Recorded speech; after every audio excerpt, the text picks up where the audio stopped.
Damn it. ఏంటిటా కుండబద్దలు కొడతా అట్ట. నమస్కారం, కుండబద్దల ప్రేక్షకులకి స్వాగతం. వైఎస్ జగన్మోహన్ రెడ్డి ఆర్భాటంగా ప్రారంభించిన డిజిటల్ బుక్ పెద్ద కామెడీ అయి కూర్చుంది. అందులో ఇప్పుడు ప్రస్తుతం అధికారంలో ఉన్న ఈ టీడీపీ కానీ, జనసేన కానీ, బీజేపీ కానీ తమకు చేస్తున్న అన్యాయాల మీదనో, లేకపోతే వైఎస్ఆర్ కాంగ్రెస్ పార్టీ కార్యకర్తల మీద అక్రమ కేసులు ఏవైతే పెడుతున్నారో వాటి మీదనో, వాళ్ళ ఆస్తులు ఎవరైతే లాక్కుంటున్నారో వాటి మీదనో కంప్లైంట్ చెయ్యాలి అంటే యాజిటల్గా ఇంతకు ముందు నారా లోకేష్ యువగలం పాదయాత్ర నడుపుతున్న సమయంలో మాట్లాడిన ఆ రెడ్ బుక్ కొద్దిగా పేరు మార్చి డిజిటల్ బుక్. ఎందుకంటే ఇంతకుముందు లోకేష్ ఆయన సొంతగా రాసుకునేవాడు. ఆయన దృష్టికి వచ్చిన వాటన్నిటిని ఆయన అందులో రాసుకుని దాని మీద చట్టపరమైన చర్యలు మేము అధికారంలోకి రాగానే మేము తీసుకుంటాం అని చెప్పిన దానికి ఇప్పుడు కొంచెం అడ్వాన్స్ మోడ్లో డిజిటల్ బుక్ పెట్టి ఎవరైనా ఇందులో నమోదు చేయండి, మనం అధికారంలోకి రాగానే సప్త సముద్రాలు దాటైనా సరే ఎక్కడున్నా వాళ్ళని పట్టకొచ్చి పిలకట్టుకొని ఈడ్చుకొచ్చి వాళ్ళ సంగతి మేము చూస్తాం అని వైఎస్ఆర్ కాంగ్రెస్ పార్టీ కార్యకర్తలకి వాళ్ళ ఫాలోవర్స్కి భరోసా ఇచ్చేదానికి ఏర్పాటు చేసిన డిజిటల్ బుక్లో ఇప్పుడు పెద్ద కామెడీ కూర్చుంది. ఎందుకంటే అందులో మొట్టమొదటి పేరుగా విడదల రజనీదే కనపడుతోంది అని ఈరోజు బయటకు వస్తున్న సమాచారం. అసలు విడదల రజనీ మీద డిజిటల్ బుక్లో కంప్లైంట్ ఇచ్చింది ఎవరు? అసలు ఆ కంప్లైంట్ని అందులో ఇవ్వాల్సిన అవసరం ఏమొచ్చింది? అలాగనే ఇప్పుడు ఆ కంప్లైంట్ ద్వారా రేపు జగన్మోహన్ రెడ్డి ఏం చేయబోతాడు? ఇప్పుడు ఈ డిజిటల్ బుక్ ఇలాంటి వాటికి ఏ రకంగా కామెడీగా తయారవబోతోంది అనేది ఈ వీడియోలో నేను మీకు పూర్తిగా వివరించే ప్రయత్నం చేస్తాను. వీడియో నచ్చితే కనుక ఖచ్చితంగా లైక్ చేయండి, ఇంకా 10 మందికి షేర్ చేయండి. అలాగనే మన ఛానల్ని ఇంకా ఎవరైనా సబ్స్క్రైబ్ చేసుకోకుండా చూస్తూ ఉన్నట్టయితే ఇమీడియట్గా సబ్స్క్రైబ్ చేసుకోండి. నోటిఫికేషన్ల ద్వారా నా వీడియోలు చాలా త్వరగా మీ దాకా వచ్చి చేరతాయి. ఇక అసలు విషయానికి వస్తే, జగన్మోహన్ రెడ్డి ప్రవేశపెట్టిన డిజిటల్ బుక్లో మొట్టమొదటి పేరు విడదల రజనీదే. ఆవిడ మీద కంప్లైంట్ ఇచ్చిన వ్యక్తి ఎవరో కాదు, ఆ చిలకలూరుపేట ప్రాంతానికి సంబంధించిన ఈ నవతరం పార్టీ అధ్యక్షుడైన రావు సుబ్రహ్మణ్యం.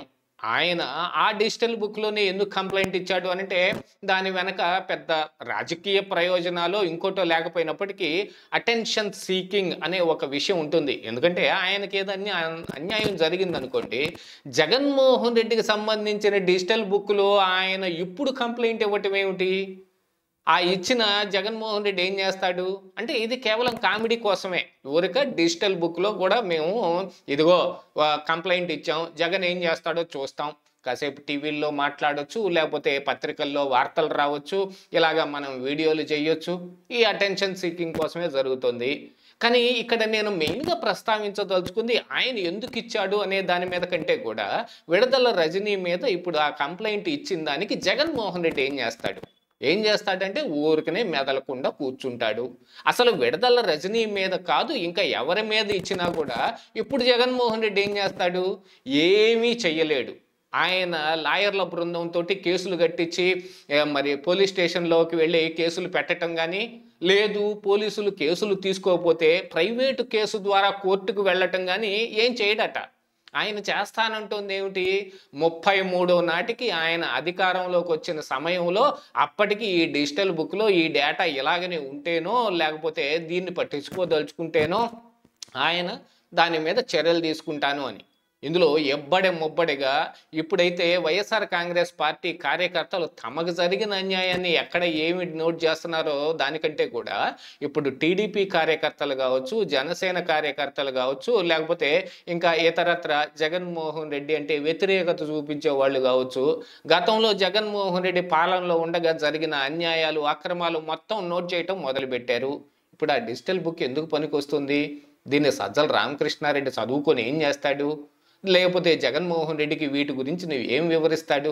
జగన్ అయితే స్వయాన చూసేది ఏం లేదు. ఆయన కనీసం అధికారంలో ఉన్నప్పుడు ఎమ్మెల్యేల మోహమే చూడలేదు. అప్పట్లో వైసీపీ కార్యకర్తలు కానీ, లేకపోతే క్రింది స్థాయి నాయకులు కానీ జగన్మోహన్ రెడ్డి దగ్గరికి వెళ్ళి గోడు వెళ్ళబోసుకుందామన్నా కూడా ఏం లేదు. ఎమ్మెల్యేలకి, ఎంపీలకి, మంత్రులకే అపాయింట్మెంట్ లేని పరిస్థితులు ఉన్నాయి ఆ రోజున. రేపు తిరిగి జగన్ దగ్గర అధికారంలోకి వచ్చినా జరిగేది అదే, అంతకు మించి ఏం ఉండదు. ఈ డిజిటల్ బుక్లో ఉన్న ఈ పేర్లు కానీ లేకపోతే జరిగిన ఈ ఇన్సిడెంట్లను కానీ మొత్తాన్ని వాకప్ చేయడానికి ఏదైనా డీజీపీకి ఆదేశాలు ఇస్తాడా? ఏది ఆయన అధికారంలోకి వచ్చినప్పుడు అందులో దాదాపుగా ఫాల్స్ కేసులే చాలా ఉంటాయి. ఎందుకంటే మాకు ఇది జరిగింది, మాకు అది జరిగింది అని చెబుతూ మరి ఇంతకుముందు సోషల్ మీడియాలో వచ్చిన పోస్టింగ్లు మనం చూసాం. గతంలో నేను వికలాంగుడిని, నాకు ఇప్పుడు వచ్చిన కూటమి ప్రభుత్వం పెన్షన్ తీసేసింది, జగన్మోహన్ రెడ్డి అప్పట్లో పెన్షన్ ఇచ్చాడు అని పెట్టిన ఒక పోస్టింగు. ఆ తర్వాత ఆయన పాత వీడియోలు కొన్ని బయటకు దిగానే ఆయన 2 చేతులతోటి విచిత్రమైన నృత్యాలన్నీ చేస్తూ కొన్ని వీడియోలు వచ్చాయి. మరి ఆయన చేయలేదని వికలాంగుడు ఎలాగయ్యాడో తెలియదు. ఇలాంటివే కొన్నిటిని వాళ్లే తయారు చేసుకుని అందులో పోస్టింగ్ చేసి ఇదిగో వీళ్ళకి అన్యాయం చేస్తున్నారు, వాళ్ళకి అన్యాయం చేస్తున్నారు అనేది ఒకటి వెలుగొచ్చటానికి ఉంటుంది. దీనికంటే కూడా మరి ఇప్పుడు సోషల్ మీడియాలో టీడీపీ యాక్టివిస్టులు కానీ జనసేన యాక్టివిస్టులు కానీ ఈ డిజిటల్ బుక్లో కంప్లైంట్ చేసే అవకాశం ఉంటుంది. మరి వాళ్ళు గతంలో వాళ్ళకి జరిగిన అన్యాయాలని, వాళ్ళకి జరిగిన వీటన్నిటిని కూడా అందులో నమోదు చేయటం మొదలు పెడితే అవన్నీ ఏం చేస్తారు? శుభ్రంగా డిలీట్ చేసి పారేస్తారా? లేదు వాటన్నిటి మీద కూడా చర్యలు తీసుకుంటామని చెబుతారా? ఏం చెప్పలేరు. అంటే డిజిటల్ బుక్ ఒక పెద్ద కామెడీ బుక్ కూర్చోబోతుంది.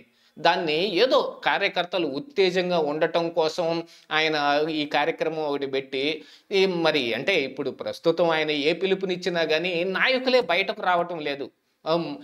ఈ కాలేజీల వ్యవహారం కానీ, మెడికల్ కాలేజీల వ్యవహారంలో కానీ, మరి ఇతరత్ర వాటిలో కానీ ధర్నాలు చేయటానికో లేదు కలెక్టరేట్లు ముట్టడి చేయటానికో గతంలో 2014-19 మధ్య ఉత్సాహంగా చేసేవాళ్ళు. కానీ ఇప్పుడు అంతా చెప్పబడిపోయింది.